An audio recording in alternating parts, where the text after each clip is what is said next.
వీళ్ళ దుర్మార్గాలు ఏ స్థాయిలో ఉన్నాయనంటే జగన్కు ఎక్కడ ప్రజల్లో మంచి పేరు వస్తా ఉంది, జగన్కు ఎక్కడ అక్కచెల్లెమ్మలు తమ తమ్ముడిగా అన్నగా భావిస్తా ఉన్నారు, జగన్కు ఎక్కడ అవ్వాతాతలు తమ బిడ్డగా భావిస్తా ఉన్నారు, రైతన్నలు ఎక్కడ జగన్ను తమ అన్నగా తమ్ముడుగా భావిస్తా ఉన్నారు అని ఈర్ష్యపడి అవ్వాతాతలకు మొన్నటి దాకా ఇంటికే వచ్చే పెన్షన్లు కూడా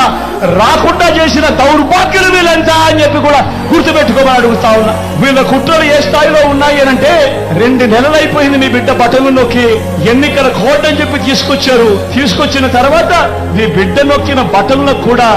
ఎక్కడ నా అక్కచెల్లెమ్మలకు ఆ డబ్బులు వెళ్ళిపోతాయో, ఎక్కడ వాళ్ళంతా జగన్ అంతా కూడా మంచివాడు అని చెప్పి అనుకుంటారేమో అని దానిని కూడా అడ్డుకుంటా ఉన్న దౌర్భాగ్యపు పరిస్థితిలో ఈ రోజు ఉండి నా అక్కచెల్లెమ్మను గట్టి పరిస్థితిలోనూ అది అందాలని మీ బిడ్డ ముఖ్యమంత్రి స్థానంలో ఈ రోజు కోర్టుకు వెళ్తా ఉన్నాడు అనంటే ఏ స్థాయిలో ఈ వ్యవస్థ దిగజారిపోయిందో ఒక్కసారి ఆలోచన చేయమని మిమ్మల్ని అందరినీ కూడా కోరుతా ఉన్నా.